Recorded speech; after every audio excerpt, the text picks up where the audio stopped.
AI agents are everywhere, automating tasks and making decisions at machine speed. But agents make mistakes. Just one rogue agent can do big damage before you even notice. Rubrik Agent Cloud is the only platform that helps you monitor agents, set guardrails, and rewind mistakes, so you can unleash agents, not risk. Accelerate your AI transformation at Rubrik.com. That's RUBRIK.com. You know you've reached peak couple energy when your undies match. MeUndies Match Me has you both covered, literally, in super soft ultra-modal undies, socks, PJs, and loungewear. Festive prints? Check. Cozy vibes? Double check. And right now, it's deal season. Get up to 50% off site-wide for Black Friday and Cyber Monday. Take your couple game to the next level with MeUndies Match Me. To get deals up to 50% off, go to MeUndies.com/comfort, promo code COMFORT. That's MeUndies.com/comfort, code COMFORT. A chess prodigy faces pressure to win from his father and his teacher.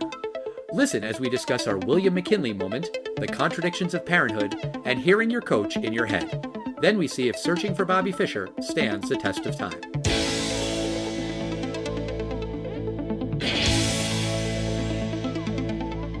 It's the test of time, James and Alan have their say. Do the movies you love still hold up today?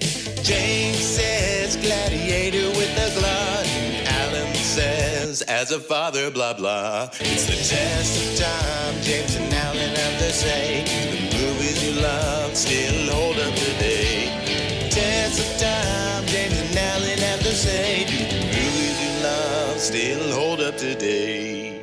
Hello, everybody, and welcome to the Test of Time. My name is Alan Noah, and joining me, as always, is my favorite prodigy, James Brief. Thank you. Now, did you mean that you were calling me some kind of extraordinary genius, or that you were calling me a mid-90s online service? Oh, no. I meant that guy that sang Firestarter, the guy with the crazy hair. Oh, I'm the Firestarter! Yeah. I'm the Firestarter! Boo, wee, boo, wee. I was referring to that guy. Oh, I was thinking more breathe and smack my bitch up. Remember that? Oh, okay. And remember that Smack My Bitch Up, the video that went from super misogynist to, is it progressive? Do you remember that video? No. It wasn't progressive at all, but it was just surprised you at the end.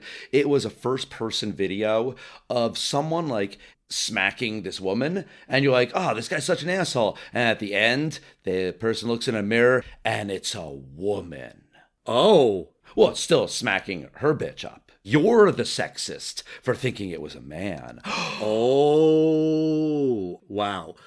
Well, the important thing is that you are that guy with the crazy hair. That's what I meant. Genius? No, come on. But before we get into talking about the real-life chess prodigy that is the subject of the movie Searching for Bobby Fischer, I did just want to mention that this is Test of Time episode 492, which means we are rapidly approaching our 500th episode. I think this is a big deal. I'm excited about hitting that milestone. I think this is a pretty cool thing that you and I have done, James, that we have been releasing podcasts every week for just about a decade. And so I want to ask the listeners for something as we celebrate this milestone. Ideally, what I would really love is a voice memo, a voice note, just a quick recording that you can make on your phone. You don't need any professional equipment, but just send us a little message for episode 500, and we will play it in our 500th episode. If for some reason you're shy, you don't want to do that, you can send an email to the testoftimepodcast@gmail.com. You can send us a DM at Test of Time Pod, Facebook, X, Instagram, Threads. James or I will read it on our 500th episode. Say something, anything. You can rip us apart too if you want to. That could be fun. Just sure. Any interaction would be a lot of fun. Oh, absolutely. It doesn't have to be something nice. If you want to say, hey, I have a bone to pick with you about something you said in episode 317, cool, go for it. But wow, 500 episodes. It's like the William McKinley of podcasts. Do you know what that reference is, Al? The president? Yes, but do you know why I said that? Not even a little bit. Because he is on the very rarely seen $500 bill. Oh, Well then, yes, we are going to have our William McKinley moment, and I'm inviting you, the Test of Time listeners, to be part of that William McKinley moment. So please reach out to us on social media or email thetestoftimepodcast@gmail.com, and let's celebrate this together. But let's get into Searching for Bobby Fischer. So James, why don't you tell our listeners what this movie is all about? It's not about the search for Bobby Fischer. Right. But this movie, in fact, is about 7-year-old Josh Waitzkin. Josh likes watching people play chess in Washington Square Park in New York City, and he discovers that he has an innate talent for the game. So Josh's parents, Fred and Bonnie, they want to nurture their son's skills. So they hire Bruce Pandolfini to teach him. Bruce doesn't approve of the techniques that Josh picked up in the park from Vinnie Livermore, who tells Josh to play quickly and aggressively. Josh racks up numerous tournament wins, but he starts losing when he feels too much pressure from his father. Bruce's teachings get more intense, and he forbids Josh from playing in the park with Vinnie. But after one particularly harsh lesson, Bonnie kicks Bruce out of her house. Josh then starts playing with Vinnie again and rediscovers his love of the game. At the National Chess Championship, Josh faces off against another young whiz, Jonathan Poe. By using the lessons he learned from both Bruce and Vinnie, Josh wins the championship. Okay, so when this movie came out, how did it do at the box office? This movie was actually not much of a success. It opened in August of 1993, either the 13th or the 20th, and it never even cracked the top 10. It wound up opening with about $1 million, and it actually wound up with 7.1 million. So it stayed in the theater for a while, but unfortunately was not a big hit. The budget I've seen anywhere around $10 to $12 million. I'd never seen this film. Me neither. But, I just don't think the film made much money. It wasn't in the zeitgeist for decades afterwards, but it didn't lose too much money. And the movie is based on a book, Searching for Bobby Fischer, the father of a prodigy observes the world of chess. And the book was written by Fred Waitzkin, Josh's dad, played by Joe Mantegna in the movie. It is interesting that this film is called Searching for Bobby Fischer. And Bobby Fischer, a very famous chess player from the 20th century, he is mentioned a lot in this film, and he's bookended and also talked throughout the film. There's kind of analogies of his life and what he was going through. When I first put the movie on, when I first pushed play, all I knew about Bobby Fischer was chess genius. And I was kind of struck by the way that his story frames this movie that's not really about Bobby Fischer. It's about Josh Waitzkin. And first off, it's voiceover. So I'm a little bit on my back foot right out of the gate. But it's voiceover by an adorable little kid. So that makes it cuter. I did feel like, though, that the framing didn't sit right with me, and it's for a couple of reasons. I think my main problem with it is that the Bobby Fischer story in this movie is meant as a cautionary tale.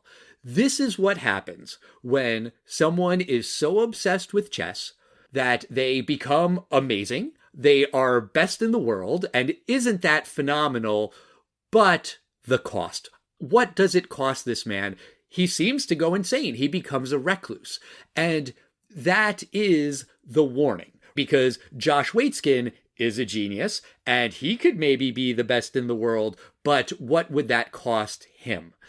And I understand why it's in the movie, but it just feels like you have a much better option, because you have this character, Bruce, played by Sir Ben Kingsley, and they don't really go into his backstory. They give you little nuggets here and there.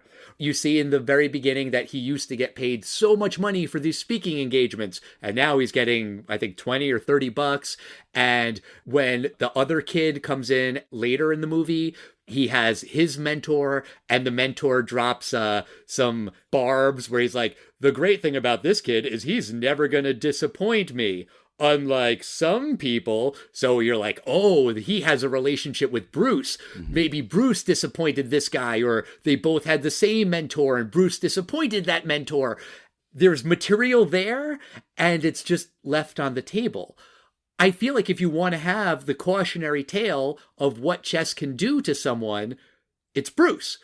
because Bruce is that guy. He is played by Sir Ben Kingsley, who's an amazing actor.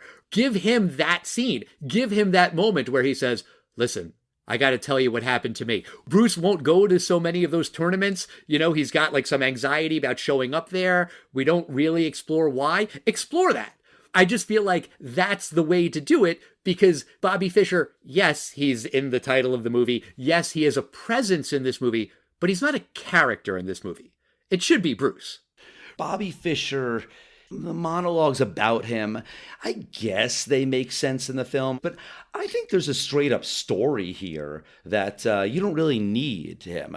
I think that this movie encapsulates a lot of standard sports movie tropes. There is a person who is very good at a thing, and he has this natural talent, but it needs to be coached and mentored and refined. And then the person works with the coach and the mentor, and they get better, but then they start questioning things, and then they slip, and then they have to rediscover their passion and their skill, and then they are able to go to the championship and win.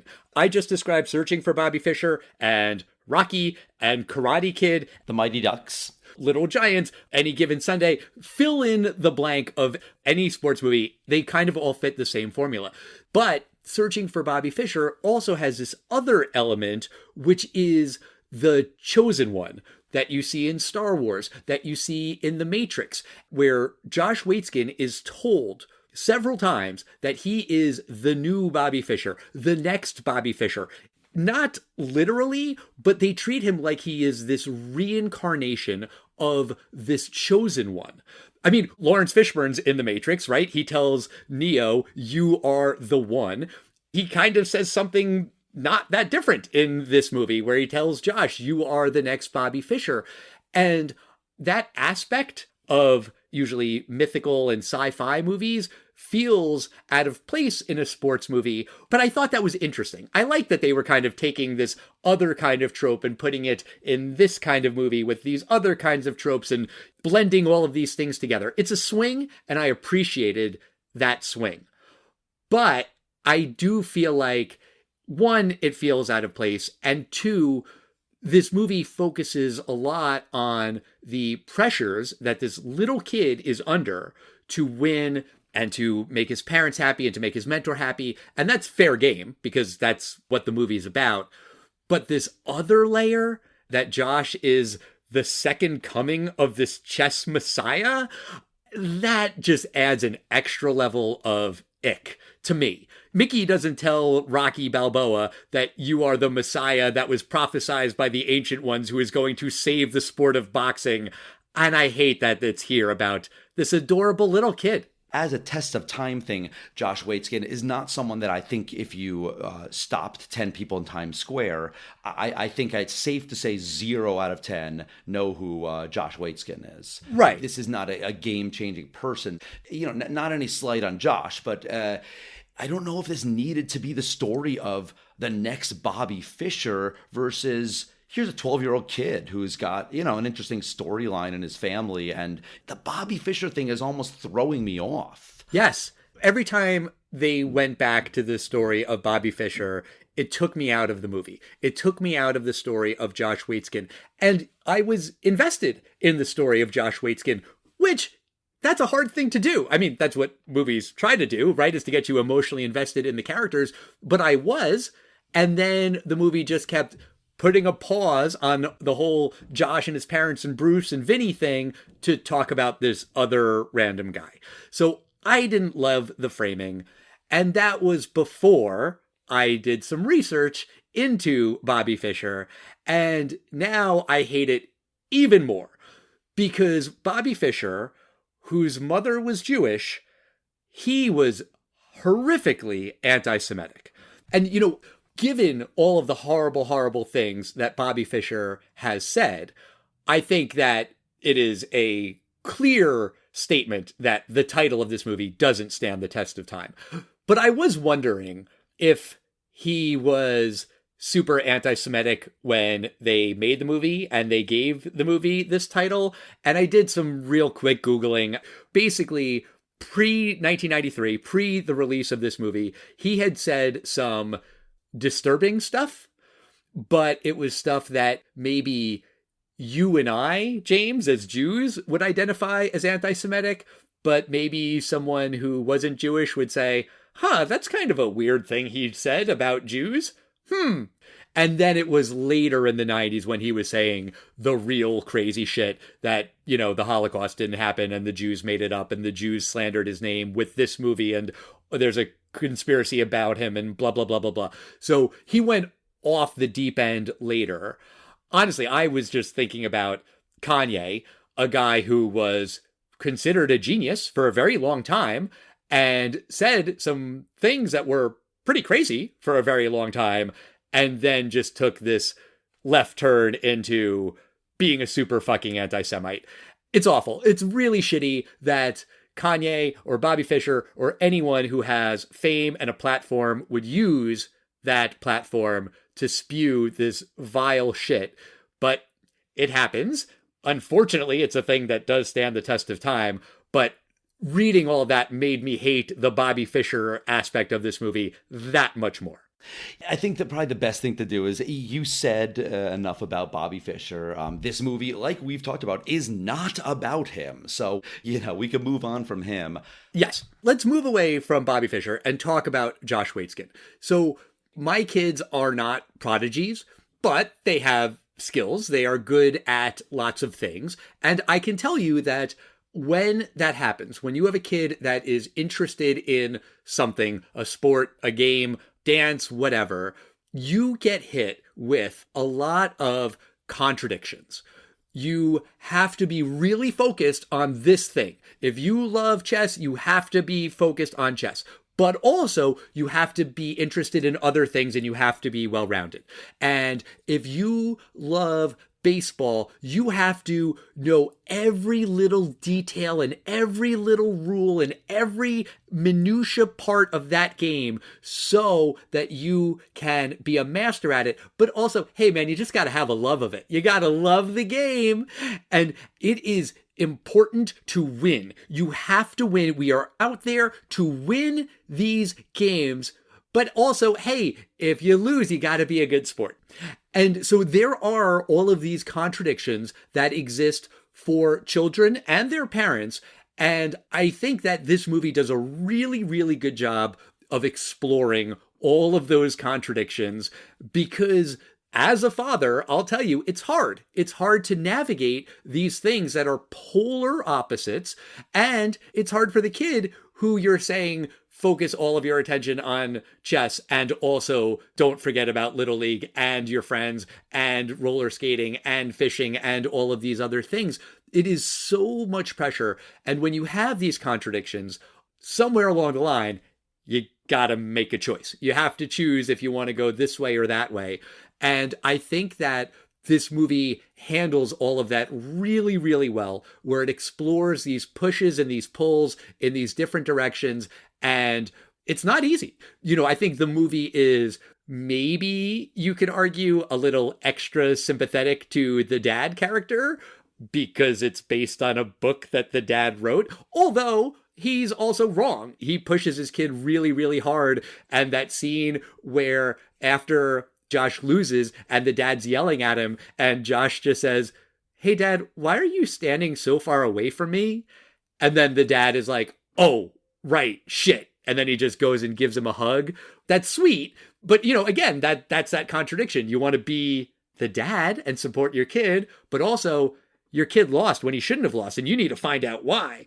So I could imagine a version of this movie that's tougher on the dad character, kind of in general.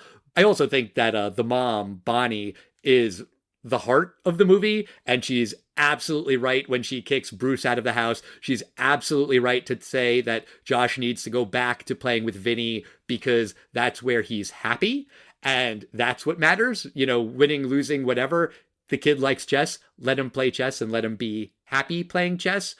So those dynamics, the relationships, I feel like that's where this movie really, really shines. I'm not sure. I didn't research this exactly, the differences between the book and the movie. But if the book is written by Josh's father, to give him credit, then that would mean that he recognizes his own flaw. Yeah. Then again, I mean, he gets to pat himself on the back and have that like, I was such Sure. a good person. Maybe or maybe not. There was a much harsher yelling before he comes to that realization. You wonder, you gotta wonder. But there's also the whole thing with the kid beating the dad. The dad says, "Oh, I really tried to let him win." And then the mom says, "Obviously he let you win." He's like, "I don't think so." But of course, that was the case because the little kid didn't want to hurt his dad's feelings.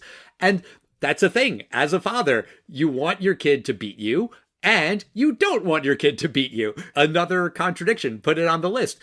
Eli, just for the first time, beat me in a 5K, and I was super proud of him. It was amazing. It was a wonderful thing. That also I was a little butthurt about. I'm like, I want to be faster. So, these things are complicated. And I don't think the movie depicts the parents as perfect, which could happen in a movie that's based on a book written by the dad. I do think, though, that if we're talking about the adults in the movie, it does occur to me that the character of Vinny, played by Lawrence Fishburne, kind of gets the shaft. I feel like we spend a lot more time with Bruce and his manner of teaching than we do with Vinny. I was saying before, we don't really get that much of Bruce's backstory, and I do wish we got more. I also would like to just see more of Vinny and his backstory. And why does he play so aggressively? Why does he play in the park? How did he get into chess? What's his sort of motivation? I just feel like there could be more of a push and pull between these two teachers than there really is, where it's more focused on Bruce. Let me ask you a question now. Did you ever play one of those guys in Union Square, Washington Square Park? No, I don't know how to play chess. I know nothing about the game. Okay. So I had done it once or twice. I can play very amateur chess. And there's really two kinds of guys that are at Washington Square Park, or in my case, I've seen them more in Union Square. There are real kind of geniuses. There's chess geniuses that'll just, play you for $20-$40 a game. The other half, they're hustlers. What I mean by that is they're not geniuses, but they're very, very good at having learned pre-designed maneuvers that you can do in chess that you can exploit. And I feel like Vinny is more, a little hustling, but is more in actually the intelligence of the game. But we don't know. And I would have liked to explore that more. Yeah, it just feels like there was more story there that we don't get. And you have Lawrence Fishburne in this role. Let's spend more time with this guy. He can act, he can convey story and emotion. Also, it is worth mentioning that this movie is based on the book. It's based on a true story. Bruce Pandolfini is a real guy, but apparently in the movie, he is nothing like the real Bruce. Apparently, the real Bruce is very quiet and soft-spoken and not so loud and intense, smashing the chessboard pieces on the floor and things like that. Vinny is based on, I think, 3 different people, so it's kind of an amalgamation. So if you're going to do that, if you're going to take some liberties with the real characters and the real people that inspire the story, well then, go nuts, give Bruce an amazing backstory, give Vinny an incredible story that led him to the park and led him into this kid's life, because if you're fictionalizing it, just go for it, man. I'm really interested in the background of some of these genius guys, these mentors, Vinny, even the dad. Like, he seems to know how to play chess somewhat decently. Yeah. Was he maybe, he was on the chess team in high school and he was not that bad, son? I would say that's necessarily explored the way I would think. It is not. Then I want to talk about this other character in the film that I thought was going to go somewhere else and then didn't. The challenger in the film. This other chess whiz, the character Jonathan Poe. Right. There's a scene in the park when all the attention's on this young man, and wow, he's beating the champion of the park. I kind of got the feeling maybe this guy's going to be a little bit of a jerk and he's going to have that like Biff Tannen mentality. What did you think of the Jonathan Poe character? I think that's another character that's underdeveloped. He is portrayed as the bad guy because of his haircut, his glares, and the music that plays. His mentor is an asshole. The kid isn't, because he's a kid who barely says anything. He's kind of portrayed as the villain sort of by default, which sucks. It sucks for the real life kid who this is based on. There is no one named Jonathan Poe. In real life, Josh played a kid named Jeff Sorwer. And so they changed the name, which is good, so that they're not besmirching the good name of an innocent kid. But they did take liberties with the story. The real kid, Jeff Sorwer, did not appreciate how he was portrayed in the movie.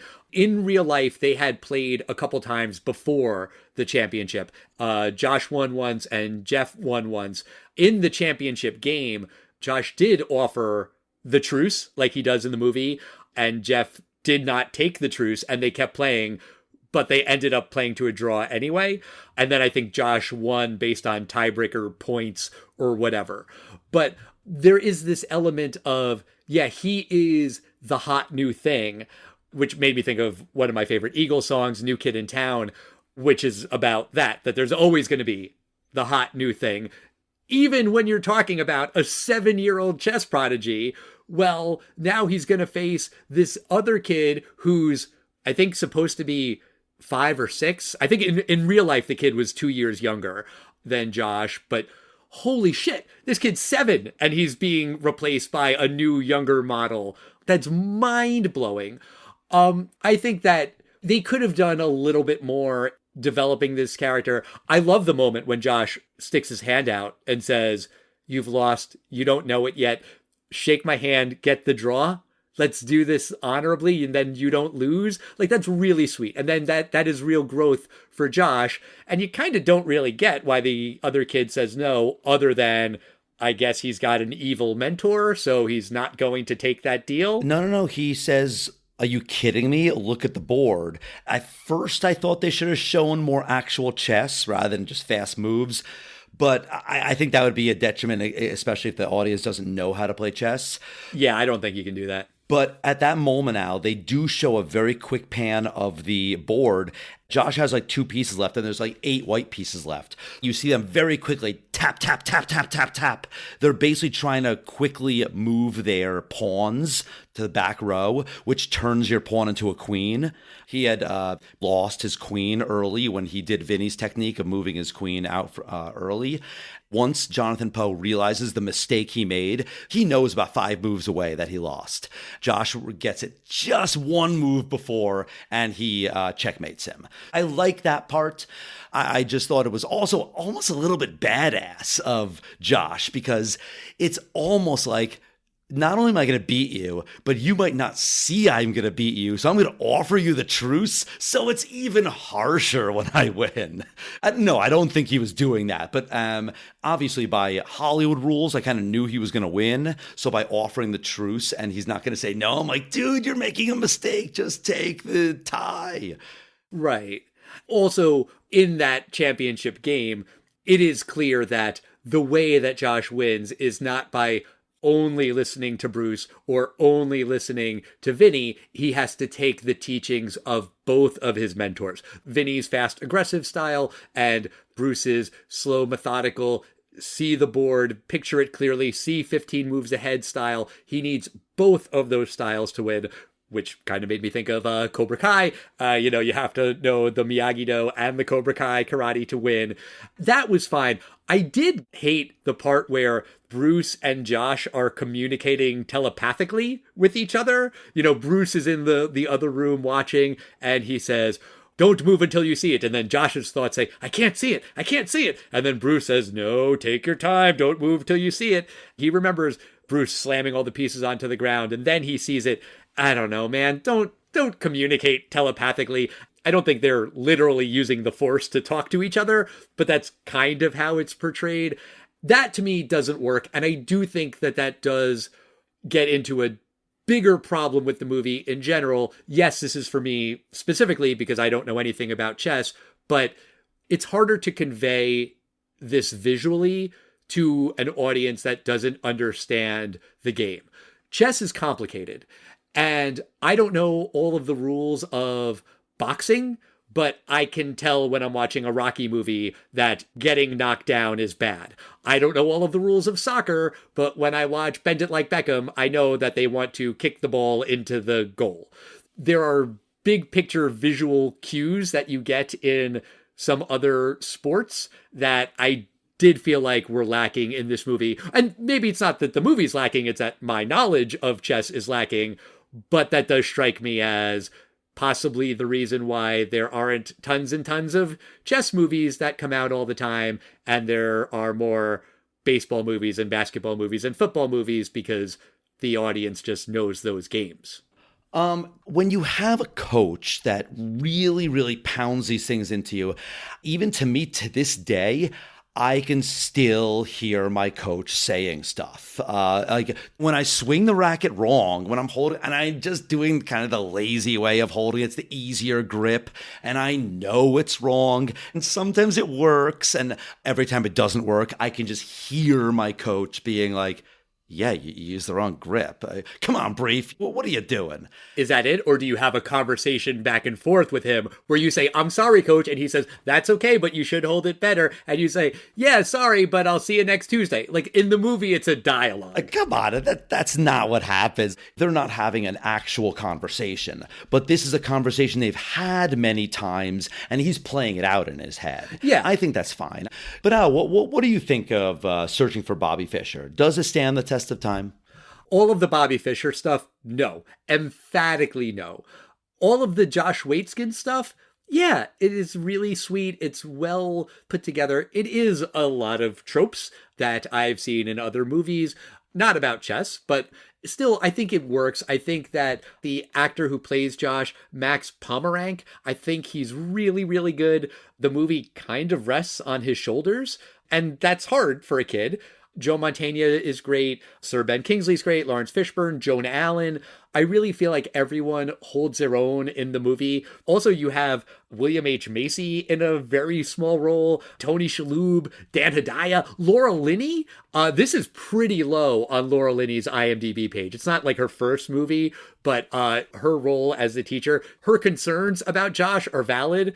And the way that Fred reacts is not okay. He blows up in her face. But the way she talks to him is awful. And, you know, she says everything wrong and how a teacher should handle that interaction. But it's a wonderful cast. It's a cliche story, but it works. I was invested in the characters. I wanted to know what was going to happen. I cared about this kid. I wanted to know what decisions he was going to make. I wanted to know what decisions were going to be made for him by his parents, by his teachers. And I was hooked. I was hooked watching this movie. So I'm going to say, despite the Bobby Fischer angle, that yes, the movie does stand the test of time. What do you think, James?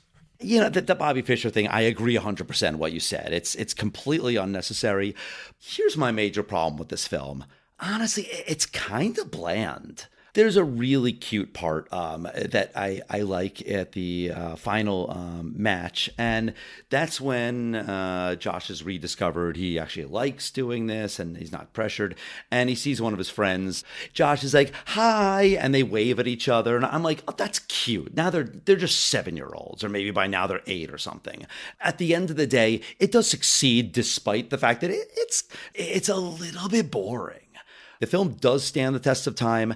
I really was much more interested in the Vinny character than probably any other character in this film. And I wish we knew a little bit more about that culture. But that being said, next week, we're going to be watching the movie called Fresh. It's a film stars Samuel L. Jackson, and he plays one of these street chess guys.